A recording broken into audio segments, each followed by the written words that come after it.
Welcome, everyone. We're here at an extension of Celebrating Author Summit Series. One of our speakers, Shadid Eleazer, and he can correct my, okay, got it, and I are going to offer a course, a mini course on licensing, how authors can increase their ROI through what Shadid knows about licensing.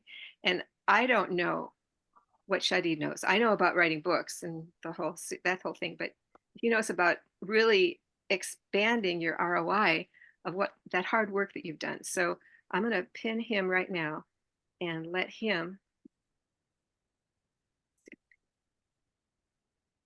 get better at this. So I'd like him to just say what he was saying off camera about what this is, because I was saying it's a new thing for me. So what I'm doing is I have asked this expert on licensing to work with a group of authors so that he does a specialty training just for us about how to apply licensing to what we do. And so it's the first time for me going through. I'm going to be available as a coach in terms of the book side of things, but I'm going to be learning with you about licensing. So Shadi, take it away, please. Yeah, so in response to the idea that this is a beta training, the only thing that is new about this particular topic is the audience that I'm delivering it towards. Now, when it comes to what excites me about this opportunity is more of a collaborative process where Coach Marilyn has written, to my knowledge, at least 14 books that I know of, and there's probably more. And she's coached thousands of potential and current authors to do the same. And so when you have, let's say, a lucrative model such as licensing, authors are a great audience to work with because there's already a product that is created, and then you just learn how to apply licensing to it.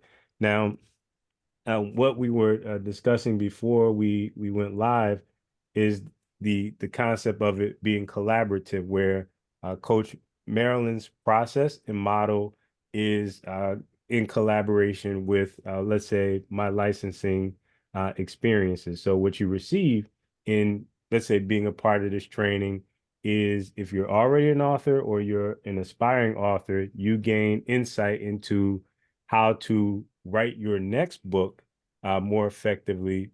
What you'll gain from this is several aha moments of, if I was to publish, once again, this is what I would do differently. So best practices, and you'll write books differently once you understand the licensing methodology. And just to give a quick example, because the number one question might be, well, what is licensing? And so if you have a book and it's written in English, and a company comes to you and says, well, I want to publish your book in Spanish to, let's say, my Spanish speaking audience, that is a common example of licensing that occurs. So publishing in multiple languages is an example of licensing from a publishing context. So what I was thinking when I asked Shadi to help us with this is I have written several books, but there's one in particular that I would like to write that's really geared toward the corporate audience. And so before I wrote the darn book, I just wanted to learn about the landscape of what to think about. Once I've written the book, I want it to, where are my words? I want it to easily be translated into whatever licensing ideas that Shadi has, so that um, I'm going to write it towards whatever I learn in this course. And to add on to that, it's when we start to think about licensing in this mini training, there's going to be a few approaches that I feel would be valuable for you. Number one is we're going to use the word licensing as minimally as possible, because when you start to discuss licensing, people get caught in the weeds of what it can be, or let's say dictionary definitions. We're going to use several real world examples, and especially for those of you who join us on this journey and attend this training, we'll use as much of your publishing examples and scenarios as possible. And you'll leave this training with a clear understanding of how your particular, let's say, publishing path. So those of you can be utilized in a licensing context. So what this means, those of you who are in the spiritual realm, those of you who are fictional authors, those of you who write children's books, these are all always common examples where people will come to me after workshops and presentations and panels, and they'll say, well, does my particular topic fit well in a licensing partnership? And what you have to understand is that if there is an audience for the book that you're writing and publishing, then there are organizations, i.e., universities, agencies, corporations, and think about, let's say, nonprofits all across the world who would benefit from your book being, let's say, official learning material for their particular students and or employees. So what this will do, and I also add that since licensing is, I'm a business advisor who has a wealth of experience with, let's say, instructional systems design. So as a result, I believe that courses in themselves are a terrible way to gain knowledge if you're looking to achieve a tangible result. So the delivery of the training is geared towards you showing up, you having, let's say, pre-work before, interaction during, and examples to follow afterwards, so that if you have questions in between training, you will receive human to human contact and interaction. I don't believe in watching videos and magically becoming a licensing expert. That would be a waste of my personal time. So I just want you to know that I have experience in putting together learning experiences, of which we're going to cover licensing in this learning experience that will be beneficial for you. So we're going to have 2 sessions a week, and that we will have one where there's live training. Well, Shadid will be pretty much running that one. I'll be available, providing support as well. But we're going to be learning what he knows that he thinks will be useful to authors. And then we have an office hours session where I will be the primary person. Shadid may be there, and we can answer your questions and help you during Shadid's training. Of course, he'll be getting feedback and helping us think through our own situations and how that relates to what he's teaching us. But then you'll get to actually work on that some more during office hours. And so this is just scratching the surface to give you the overview of what we think will be useful to you as an author. And Shadid has a whole range of other services and trainings that he provides. It sounds like it would be helpful to have a training on or instructional design as well. Maybe we'll do that in the future, but we'll figure that out as we go. This is just the dipping our toes in and understanding the landscape. And also, I'm a coach, so if you want more coaching than you get in this training, then I'm available. But we're both pretty generous people, I know, so you'll probably get a lot more than we're promising, just because we're like that. So sorry to promise for you, Shadi, but I just know you. Oh, well, the whole idea behind the 2 sessions, behind the unlimited, let's say, support if you have questions during, is so that you leave the training with a model that you can use and benefit from.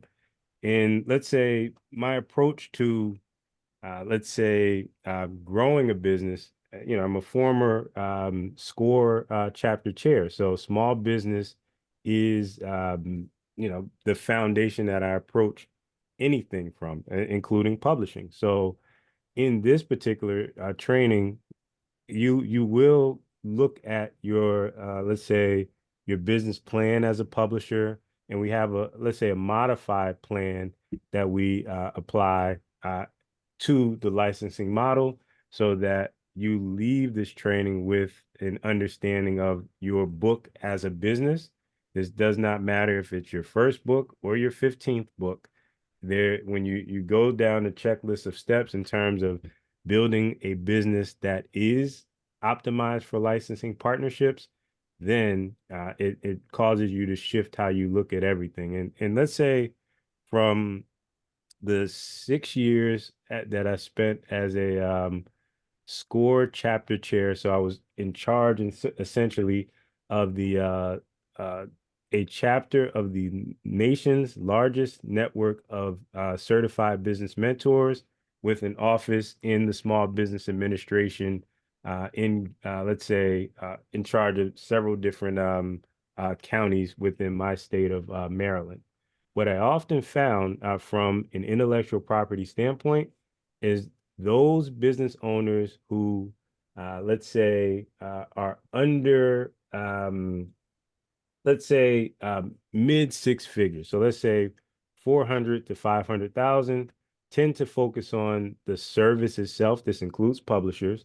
So they may be a service provider who is looking to leverage their book to essentially gain more business, a business card that you can read, essentially.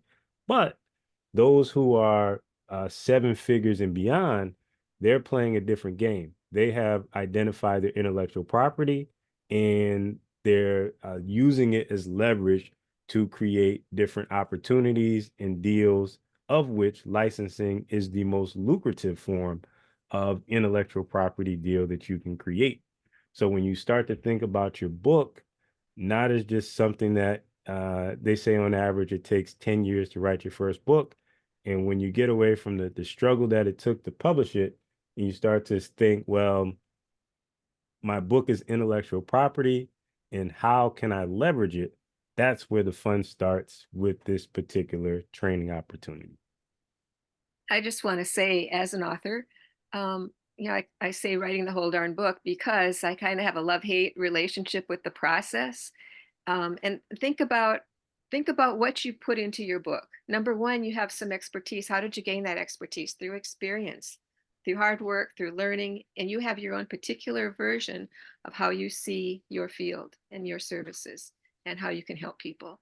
Then you think that through and you put that into a flow, into a process that you can explain it to other people, explain it to your clients, and share your experience, and then you put that into a book and you get all the editing right and you get all the layout right and then you get it published. And who sees it?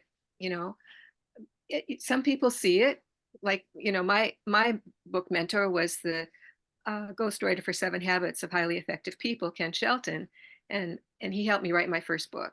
And he told me that this would be my perfect business card. Well, that it is true. It's a very effective business card. You hand your book to somebody. It's very different than handing a business card to somebody.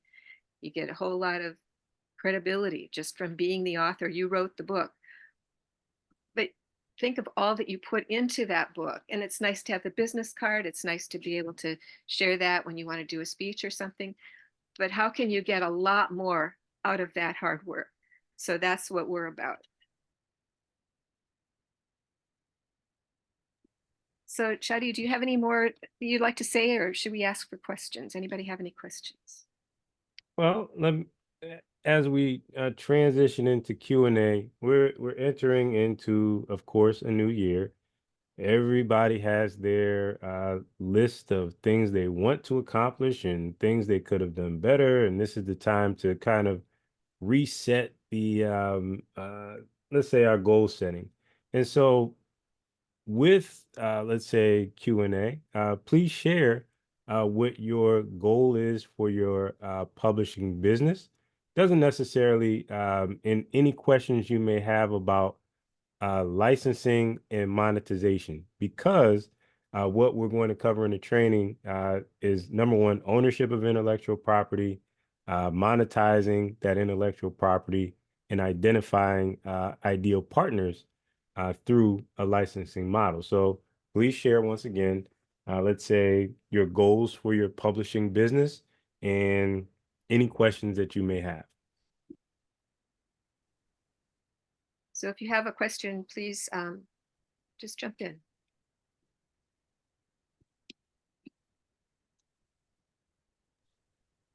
Raise a hands or just jump in. What would Just, you like? we've got a small group, just jump in. All right, awesome. Hi, Marilyn. Hi, Shadid. Thank you very much for being here. Shadid, inside of I hear similarities to what you and I do, and I really appreciate that you said online learning platforms are a type of learning, but they're ineffective in and by themselves. And as you talk about creating the author going in with their book, what part do you have in that? Do you help them look for some of the main components around their book? Do you ask them to create their workshops for their book? Where is your zone of genius in that? Good question. Good question. So licensing is a service that I provide based on the model that I've used myself since 2001 by accident and 2007 on deliberately. And so I've used licensing primarily to win government contracts. I'm based right outside of Washington, D.C. And Oh, that's so great. I've helped companies or let's say prime contractors win and renew different bids using education and training. So if you build the big system and you win the proposal, no one tends to think about how the people, the information workers, employees, etc., are going to be trained. And so that was something that I've used over and over and over again. Along the way, I had the epiphany that wait a minute, small business owners, publishers, etc., also benefit from this as well. So I've used this model to architect the official website of Maryland, Pennsylvania, Wisconsin. That model was, let's say, licensed to 17 other U.S. states and commonwealths. Just as a exercise, if Wow. you have free time, you'll notice that a lot of official state websites look awfully similar. And Yeah. there's a reason for that because many of the elements are as part of that licensing model that cannot be changed or duplicated, so on and so forth.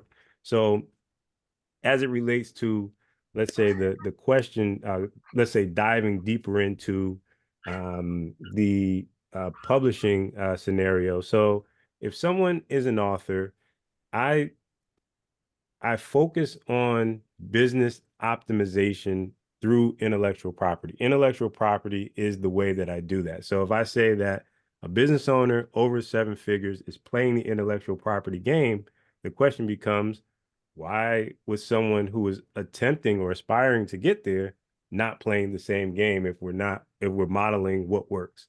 And so what I help business owners to do is to build that model from the start so it's ownership, then it's monetization, then it's optimization through licensing partnerships. So if Right. someone writes a book, if let's say they're writing the book, we start from the book as a business. The book is intellectual property, so I help them develop that business plan. I've been writing business plans since I was in high school. I'm not 21, by the way. And so I help them identify, let's say, their online monetization strategy. And so that's everything from, let's say, the landing page to the back end. I've been fortunate enough to start very young doing this in a collaboration of different experiences gives me a wealth of insight to it. So uh, to answer your question, to drill back to it, is looking at the book as a business, looking at the business owner as a knowledge network and helping them build those resources around it. Yes. Yeah. Wow. That's fantastic. I can't wait to connect with you further on that. Really great. Thank you for that. You're welcome. And so let's take this away from Q&A mode because what I don't want to do here is to have dead space and silence where some people will be nervous about should they go next.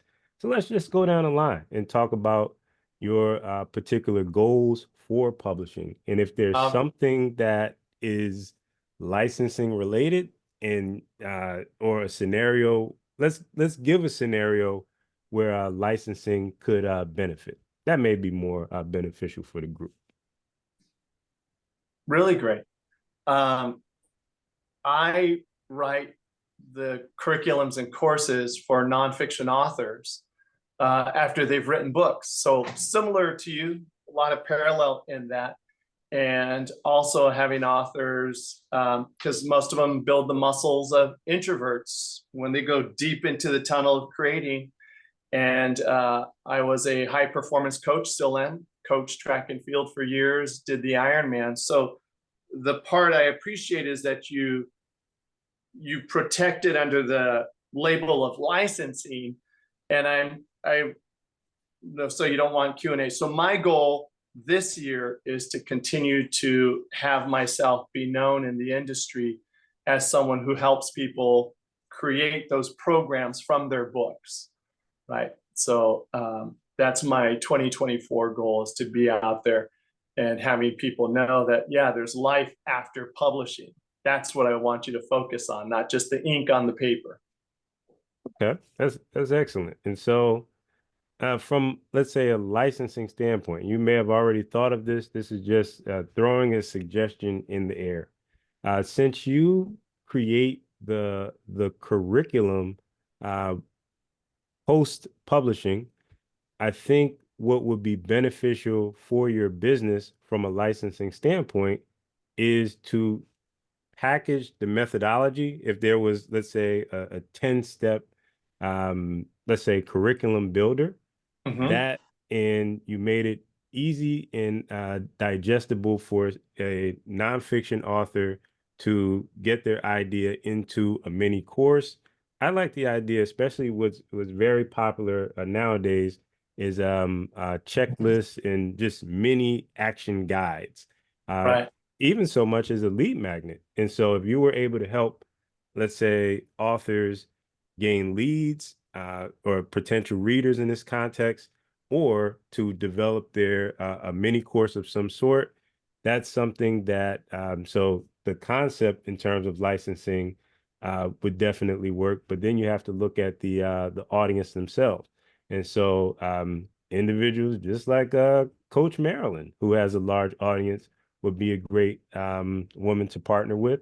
Absolutely. Also, thinking about uh, literary agents and publishing groups ranging from Facebook groups onto chambers of commerce as well would all be great to partner with. The licensing aspect can come from, well, if someone joins this group, then and then let's say there's a payment involved, then a percentage of that can be given to take that the training that I just proposed for nonfiction authors to get the idea out of their head. What I would focus on in this particular case is uh, fast action. So it can be 30 days. It can be, create your mini course in a weekend. There's a lot of different durations to kind of test and split test to see what would resonate the highest. So good. Yeah, really good, Shadi. I captured that. Thank you for that. And that's the zone, the direction I'm working in. So yeah, I definitely, whether workshopping it here or having another conversation so other participants can share as well. Yeah, absolutely. Thank you for that. And Oh, thanks for you hearing it and seeing what I cause for others. Oh yeah. Well, it creating getting the one of the, let's say, most valuable aspects of my work is helping it, something that is published or created to be repurposed and repackaged. And that's exactly what your zone of genius is. And so Yeah. it has value, it's evergreen value. It's just a matter of when you get to that limit where you have, let's say, so many clients and you're producing so much transformation, it's time to use leverage and to package what you already know.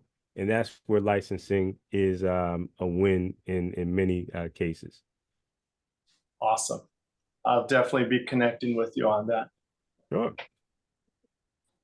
Thank you. I have a quick question. I wrote a book, it's a memoir.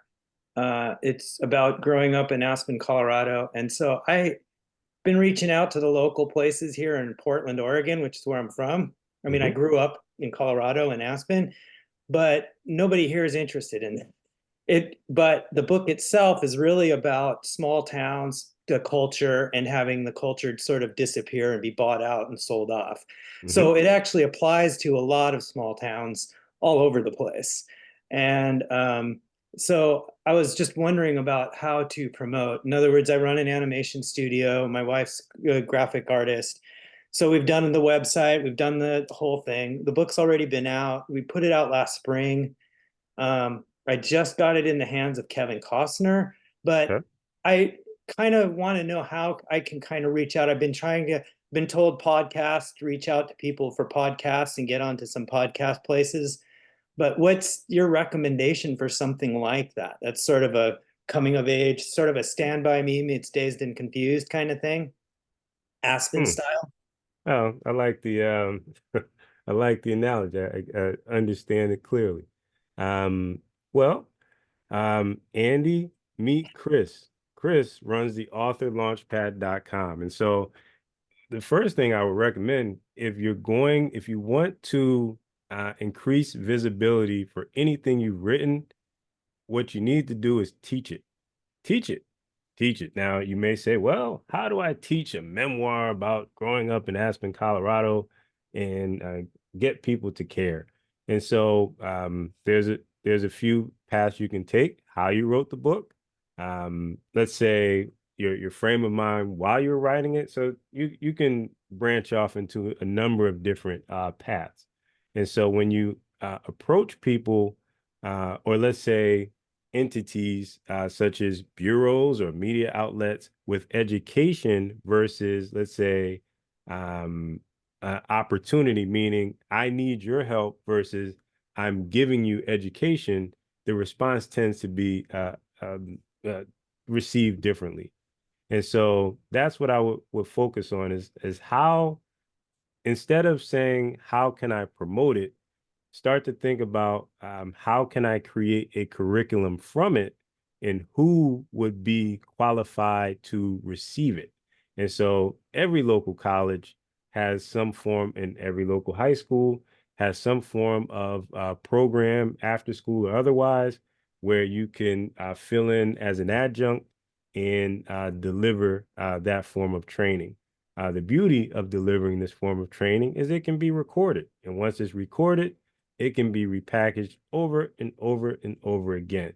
So you need to focus on, let's say, the target audience that you want to reach. And so once you have, let's say, this educational vehicle beginning to go, then you have you gain more credibility because you'll be an official, let's say, educational partner of said media agency, or let's say uh, university, high school, etc. So that would be the shift that I would focus upon, is not to let's say try to throw rocks at the moon, but Yeah. set up a classroom in a busy area. And so if you, for example, if you think about the busiest airport that you can that comes to mind, and you set up 12 chairs and, let's say, a chalkboard, someone's going to sit down eventually. It's just the nature of how human beings work. And that's what you should focus on in 2024 if you want to gain visibility from it. All right. Cool. Thanks. You're welcome. Right, thank you. And I just want to say I'm putting the link to our actual course, which starts next week, in chat right now. And Stanford Black is just arriving, so I'll put it in again in a minute. So what happens is it's going to be a 3-week course. We meet twice a week, and it will be recorded. You'll have access to the recording. and lifetime access. And so I'll also use this recording that we're doing right now to introduce it on an evergreen basis, so that will be available later. You don't want to buy it now, but if you sign up now, you will be involved in the live sessions, and you'll get all the live coaching and support. So, okay. Carol, would you like to talk about what you're doing? Sure. I've written a series of workbooks that take aspiring business building nonfiction authors, as opposed to legacy building nonfiction authors, but the business building nonfiction authors, to help them decide the right kind of book for their business goals. When they're, first thinking about doing their book, and the first question that occurs is, well, what kind of book should I write? Out of all the stuff I know, all the files I have, or maybe they're worried, do I know enough about any one thing to do a book? So that question has a lot of stuff behind it, but still the question remains a dominant one. So I've written a family of workbooks with my 18-step system for, and I'd like to, and they've been, the family, every one of the books has been winning book awards since they came out last October. So I now can say multi-award winning.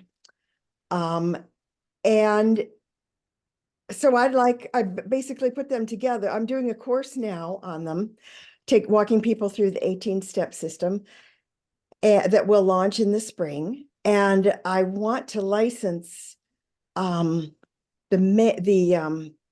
kind of the full Monty workbook to book coaches and to publishers. So I've got 500 or 600 book coaches, nonfiction book coaches and nonfiction publishers in my universe, because I've been in publishing for 40 years, ever since I worked at McGraw-Hill. So I've got, lots of contacts in the group, but just haven't yet put together kind of what the licensing program looks like if they want to use my workbooks with their clients, how to charge, how to offer access, how long for access, am I really making them just an affiliate where I'm, or am I, and just, what my choices are in kind of creating the structure for then introducing these award-winning workbooks to, at the beginning, these first 600 contacts in my email or in my Rolodex. I know these people. They're not just email addresses. They're real people in my world.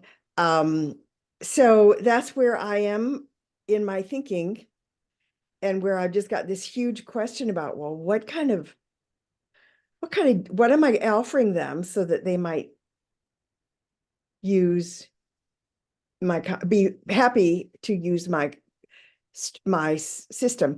And indeed, I would love to have, I found in using my system with my book coaching clients, when I used to do book coaching a decade ago, I found that I felt the completion ratio on my group of aspiring authors was higher when they went through the system, because they got clarity, they got focus, and they got big time momentum about what the North Star was and why for the topic that their upcoming book was going to be about. So eventually, if we can get some beta groups going amongst some of these publishers and book coaches, and maybe this is my lead into them, is to offer 10 or 20 copies free for them to get a group of their clients together going through either my course or the workbook individually, see if indeed their completion ratios on their books are better than average. Since completion ratios has been, especially in the nonfiction world, such a huge industry problem for decades. So I've got that possible selling angle that I'd like to get some research information about, because then, of course, the sale to the next batch of coaches and publishers would be that much stronger if I could actually say, quote statistics about people using this course have a 30% higher chance of finishing their book within 2 years, or some such statistic that maybe our research justifies. So that's all I know to tell you. What do you think? My honest assessment here, Carol, is that, well, the question that I have for you is, why is this not already done? And the reason I say this is because you have a wealth of knowledge in this industry. McGraw-Hill is about as established of a publisher as it comes, and you already have, let's say, the intellectual property created, and you yourself have, I didn't mention licensing to you, you mentioned licensing to us. So you have all the ingredients needed to you have the relationships, you have the referrals, you have the let's say the transformation that you provide. uh, I I gather that it's pretty dialed in. Other words, you wouldn't have written an entire series. And so, what would you say is your what's the Achilles heel that's preventing this from being a reality as we enter 2024? I think the bottleneck is that I don't understand or have the information about what the dominant licensing model options are. And maybe I just need to pay for a conversation with an expert like you or a couple of licensing attorneys to get, a full view of the landscape from several different points of view to really understand what are the pros and cons. What is it I really want to be offering these folks as my means of monetizing my IP, and also expanding it to impact more people than I might impact directly. And so my bottleneck is just not having just a big black hole of no information about what some of my options are in various kinds of what you might call licensing deals. And is licensing the right thing, or is there something else? Okay. So that's, yeah. Let me chime in on a few of these. So yes, I from I don't know, about 30 seconds into what you were sharing with the group, um, the first thought that came to mind is um, how you your intellectual property. Let's say, just think about your empire here, your publishing empire as a house, and your intellect. And Vanessa, I will cover your comment here. And so, looking into the protection of the workbooks you've written, I do think that an intellectual property attorney is a step that you need to take in your particular journey, because you're on a fast track. Coaching, or let's say talking to someone who is an expert, would be a benefit for you, because you're not at the stage, you've already written the workbooks. And so, and you're already looking to form those partnerships. You just need the option. You need, let's say, a business plan for your publishing business. That's what's missing, because you can always modify, but the general direction in terms of what you need to do is the gap here. And so, just to give you some examples, you can leave this call with some understanding of some licensing deals that exist. So, in your case, and this applies to all. So there are non-exclusive licensing deals where you can have your workbooks, and for the rest of the group, your book or intellectual property as the official learning material for several entities. So if you wanted to be, let's say, have a licensing partnership with Coach Marilyn, where all business focused authors are able to take your or have access to your workbooks for a fee, then that's one example. If you wanted to partner with Small Business Administration, as they often partner with, let's say, local trainers and experts, and you want to make your workbooks available for, let's say, a minimum of 200 business owners per quarter, then that is another example with a non-exclusive licensing agreement, you have the freedom to, there's no, let's say, non-compete. So you can have multiple licensing agreements or partnerships with different agencies, universities, corporations, etc. And you can have the same, let's say, series of workbooks. You don't have to modify them in any way. And there's no infringement in terms of if two competitors have access to your training, there's no harm to you as the licensor of that particular content. Then you have exclusive licensing agreements. And exclusive licensing agreements are where you have a sole licensee or an entity or entrepreneur who has purchased the rights to use your workbooks and for a specific length of time. So every licensing agreement you will ever sign in life will be on a written document known as a licensing agreement. It will either be exclusive or non-exclusive. There will be a fee assigned in a payment structure that you can negotiate, and it will be for a defined period of time. There's no such animal as a let's say a forever or in perpetuity licensing agreement. They tend to have a start and an end. And so let's say if the licensing agreement is 1 year or 12 months, right around 9 to 10 months is when you begin to renegotiate for the next licensing extension of that particular agreement or contract. So within that contract, you want to have your terms and conditions. For example, if let's say Harvard University, you set up a licensing partnership with the Harvard School of Business, and the president of the Harvard School of Business takes your face off of the cover of the workbook and puts his or her face on the cover. That may be something that you don't want because then it becomes a different product. And so that those types of terms and conditions are what you have within your licensing agreement. Both parties sign a licensing agreement with, let's say, larger corporations. Their legal department will always review it and always come back with revisions, but that's something that you want to keep in mind. So, So, yes. I'm going to stop you there because we're going into teaching, which is great. Now you have a sample of what you're going to get in the training with Shadid. So that's one of the types of licensing he's going to be talking about in the first session.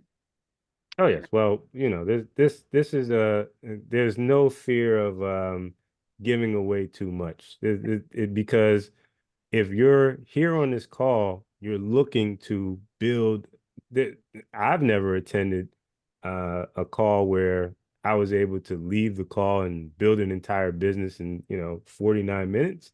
So that's where the training comes into place, where you commit yourself for 3 weeks and you leave with a greater understanding. So if let's say Carol was to attend the training, we take this what I'm sharing now and we build it in the real world. And so the faster that Carol comes back with different examples and there's unlimited support. So what you submit, there will be a response for it. And so Vanessa has a comment here where she's a little confused on what licensing does. Okay. So the biggest mistake you can make in business, Vanessa, is to not make money every day. Business operates with the goal of establishing and earning a profit. Now, if you're an author or you're a publisher, the you want to use leverage in any way possible. So if I was to tell you, okay, you're going to sell your book to one person at a time, maybe you speak at an event and you sell your book to 10 different people. That's great, but it's inconsistent from a sales standpoint. And if you're looking to make a living as a publisher, again, we need to use leverage as much as possible. So what licensing allows you to do is it allows you to, instead of selling to an individual, let's say a group of individuals within a target audience, you are partnering with corporations, nonprofits, educational institutions, you name it, that serve your target audience at scale. So if Carol, it has written a series of workbooks for business owners, Carol would be working too hard by trying to sell it to individuals. If Carol was to partner with the Small Business Administration, which since 1964 has been serving business owners all around the United States, it would make perfect sense to partner with them in order to have the leverage to sell at scale. Now, with licensing, the beauty of it is you have minimum purchase orders. And so a minimum purchase order says, in order for Carol to execute this partnership with Small Business Administration, a minimum of, let's say, 250 books need to be sold or available for this deal to take place. And so if you multiply 250 by the cost of your particular book, then obviously you're selling at scale. And if you're selling at scale, you're making more money, which checks the box of the first law of business, which is to make a profit. I hope that clarifies. And to go in a bit further, credibility is also one great way that you remain in business. And so when you look at your competitors and you're able to stand out through reputation, delivery of services, et cetera, when you partner with a larger entity, such Carol partners with Small Business Administration, she becomes the official content partner of the Small Business Administration, which is something that can be used on a website, in all marketing materials, and all outgoing communications for Carol's publishing empire. So if you're looking to work with someone and they're the official partner, they have all the logos, so on and so forth on their website and marketing materials, then chances are that will lead to more business for that individual who is partnering at a higher scale. Thank you. Maribel, do you want to ask anything or say anything about what you're doing? I haven't really finished my book. I'm still working on it, but it's basically about teaching people coding and about accessibility. So I haven't really explored anything about licensing. But I just want to say Maribel is very clear about her expertise in her area. She's got, and you know, the presentation that you made for the summit was beautiful and easy to follow and technical, but wonderful. I think you have a lot to share. And this is an area that a lot of people need to know. Well, let's talk code for a second. What is this book about? What are you writing about?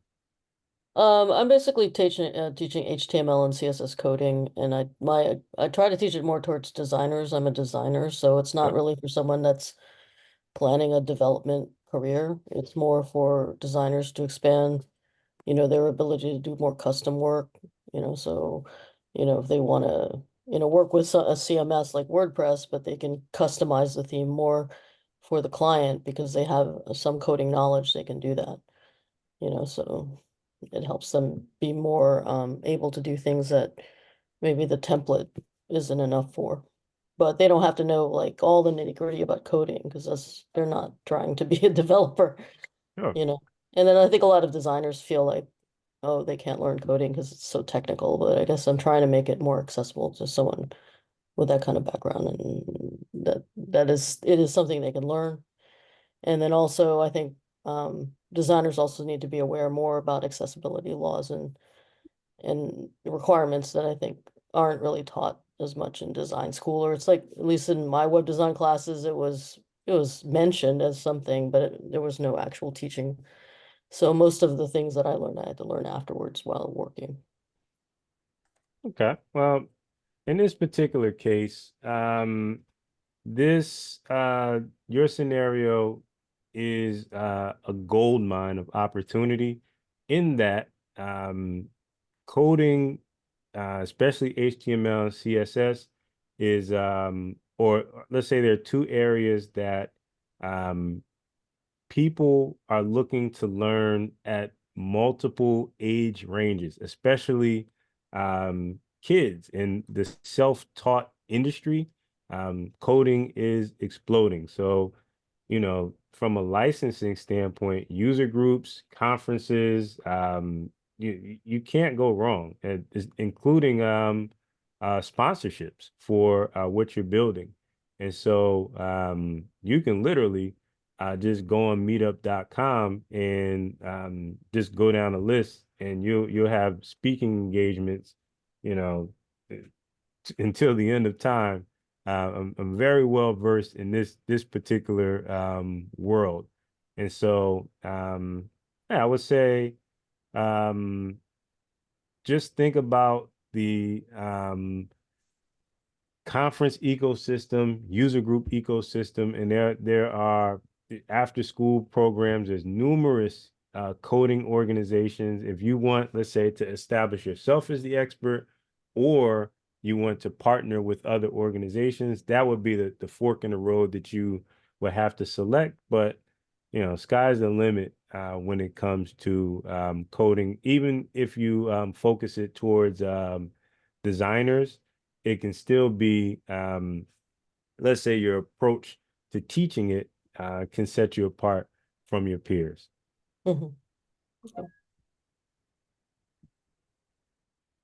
Great. Paul has something he'd like to talk to you about.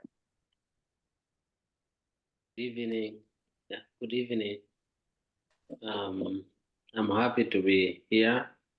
Sorry, I think I get late a little bit. I slept and my phone was giving me the alarm that you are meeting. So um, I'm trying to write my book, and this is the book about my life as a young man who grew up in a very extremely poor family, and now I wanted to write something which will show my journey, the journey of my life, and I'm almost halfway of my book, and I think I'll learn a lot from you uh, because most of you are expert, and I'm still learning on how to,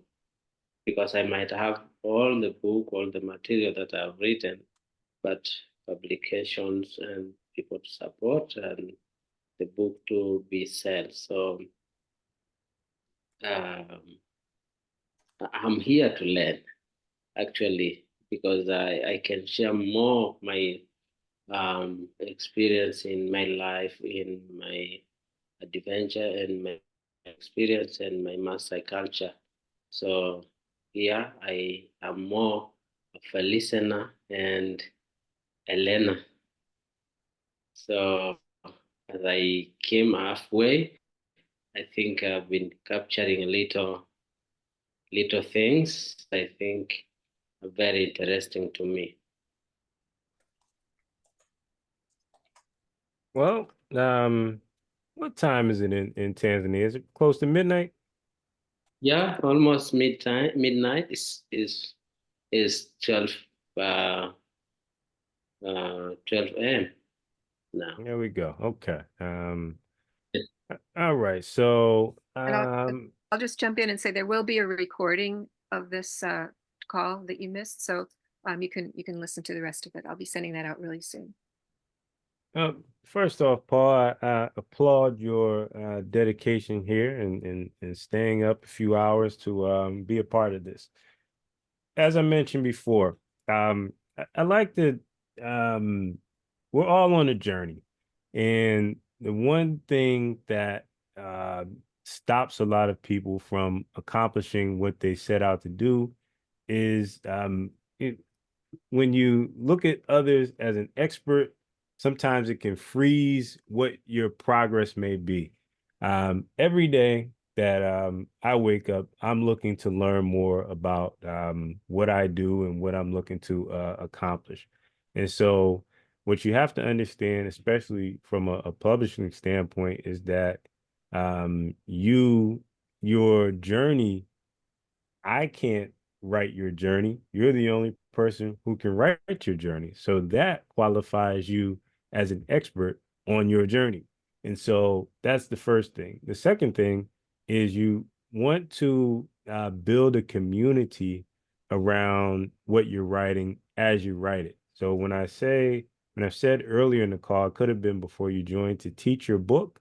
Think about, let's say, if you have a local community where you can go and discuss certain chapters that you're writing and gain feedback, that may be beneficial to keep you moving forward. And the most important thing is to make it to the finish line.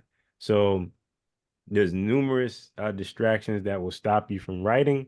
And so when you write your book within a community, either one that you lead or one that you're a part of, it allows you to move ahead much faster than on your own individual effort. So teach your book, gain feedback on chapters you're writing, and you are the expert of your own story. And so the rest of us are just here to give you feedback to help you keep pushing forward. And thank you, Shadid. You're welcome. Yeah, thank you so much.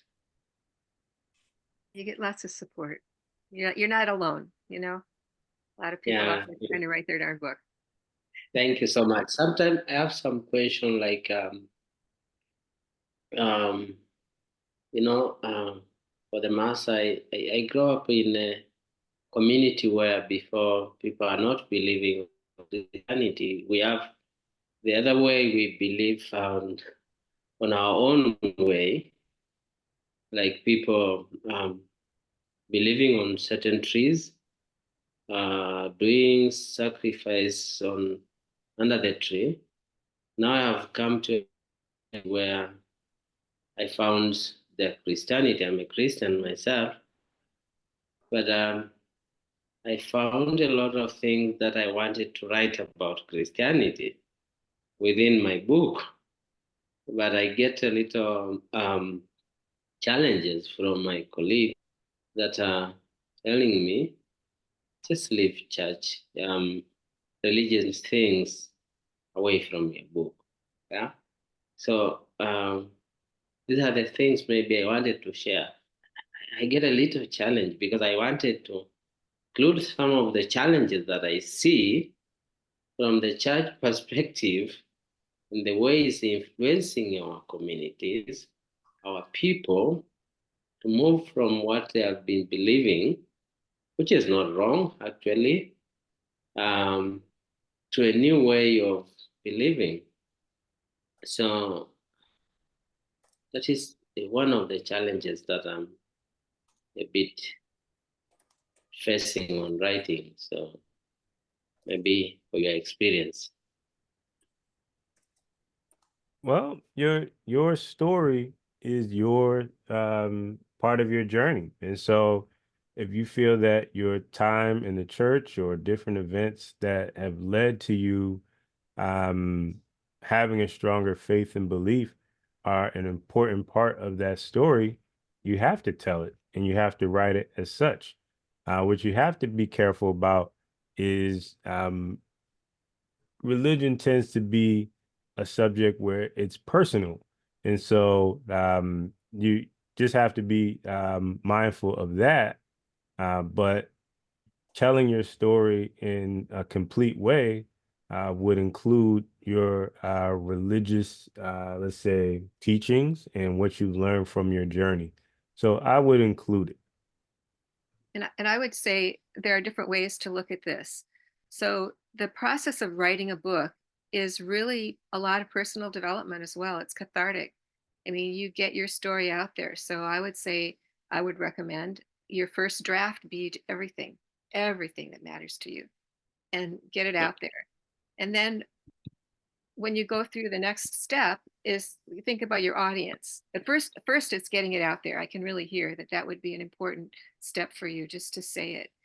And And then the next step is then thinking about, well, who is the audience that you want to publish this book for? And what is the purpose of you putting it out there? And then take the parts of what you've written that lend itself to that message for that audience, and then publish that book. And you may have more than one book in your initial draft, because there may be more than one purpose for your story. That's what I would say. Thank you. Thank you. Lakshmi, your turn. If you want to say anything, unmute and just jump in. Give you a minute. Okay. Well, so I've put the Hey, sorry. great. Yeah. Hi. Yeah. So yeah, it was very nice hearing to everyone. And the book that I'm still attempting to write is like on cancer survivorship. Me being a cancer survivor myself. So the main challenge is, like there's like a lot of books out there on cancer survivorship. So how would this be different, and how could I make it stand? And also like some of the practices or like what helped me are not necessarily like mainstream. So how can this be appealing to more of the target audience, right? Not only like a limited set of people who believe in the same kind of things that I believe. So that is where I'm kind of little struggling, how to make this like more mainstream and marketable for a broader audience.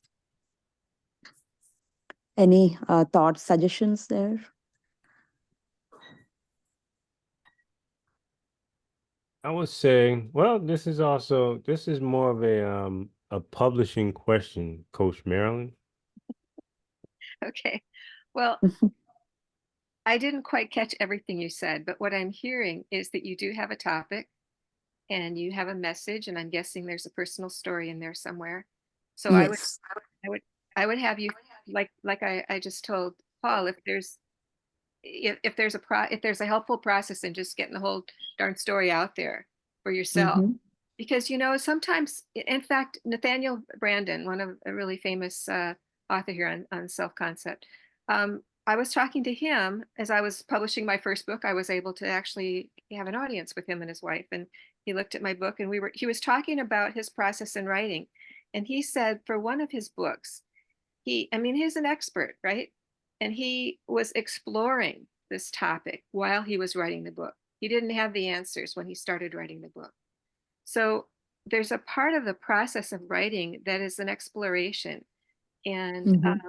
So that might be a great first step. And if you Yeah. yeah, go ahead. So yeah, I was going to say, like I started like writing out like a memoir, and then I think some of the personal story was getting too entangled. So I'm like right now considering like rewriting the whole thing as a self-help book rather than a memoir. There would still be some personal story, but probably not to that extent as a memoir. And I'm hearing like mixed reviews about self-help book. Like, is that still a thing? Like, do people still prefer self-help books? Well, I think anybody who is interested in your topic Mm-hmm. will appreciate whatever wisdom you have to share, and they'll also find you more relatable because of your stories.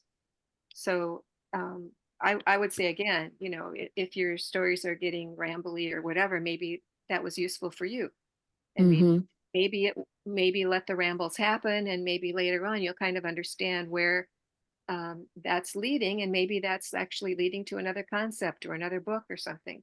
And so to me, it's all valuable. It's all valuable um, resource. But then once you decide who your audience is, who you're writing the book for, then you figure out, well, what do they need to hear, and which parts of my story support what they need to hear, and that's where you Mm-hmm. get it. Yeah, that makes sense. And this is about like for, cancer survivors. So will licensing be a thing here? Like when we are writing a book for cancer survivors? So how would licensing play into this? Well, let's take a step back here. Mhm. Let me ask you, can you name 5 organizations that um, deal with the diagnosis, Mhm. treatment, or education surrounding cancer? Yeah. Okay. Uh, I can mhm. too. Yeah. Okay, next question. Do you believe that people either or family members who have a family member who is either diagnosed with cancer or cancer is remission would Mhm. benefit from knowing more about cancer itself? Yes. Okay. Um, do you think that uh, cancer survivors uh, would benefit from a community of people who have also survived cancer for encouragement standpoint, education, and awareness? Yes, definitely. So, if we've answered yes to all of these questions, then it is a ripe opportunity for licensing to occur. Okay. Yeah, that makes sense. Shadi, I really like those questions you just asked. Very good. That's why I said during the training itself, we're not going to use the word, we're going to minimally use the word licensing because it's not about the word licensing. It's is there an audience for what you're creating? And if there is an audience, then there's an organization who would benefit from it.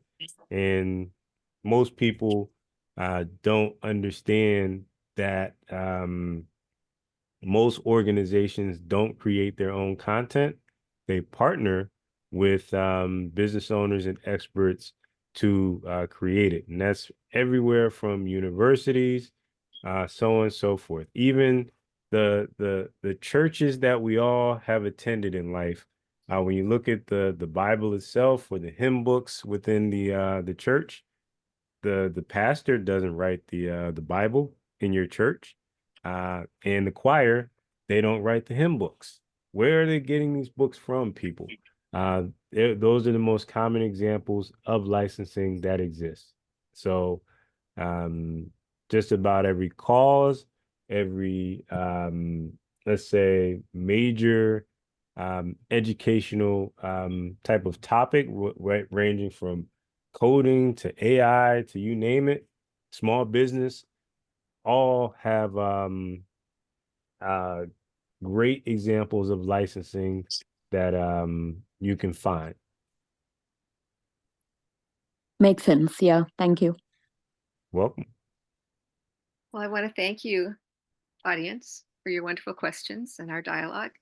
And Shadid, is there anything you'd like to say as we close here? I'm putting the link to sign up again in the Well, chat.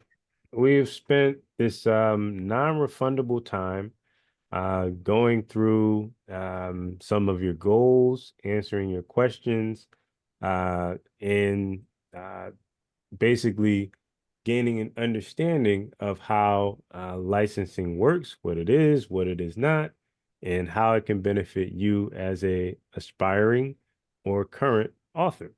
Now, the purpose for this call is to invite you to the training, which is the next step. So if this call provided benefit for you, then the next 3 weeks in terms of training and education will be even more beneficial. If you sign up for the training, as I mentioned, you receive not only the 3 training sessions themselves, but there will be pre-work, there will be support in between the 3 sessions, and there's also a study hall that is led by Coach Marilyn herself. You will leave the training with a greater education and understanding of how licensing will work for you. Doesn't matter if you've written your first book, doesn't matter if you're on your 5th book. It's looking at your publishing empire as a business, and we will help you to accomplish your goals that you set at the beginning of the training. So I put the link to sign up for this training in chat. We'll be starting next week on Monday, and you can attend live. You can also watch the replay. I recommend you sign up, and this will be available on an evergreen basis, recorded basis later. But if you sign up now, you get our time as well, and you get our feedback. So join us, tell your friends.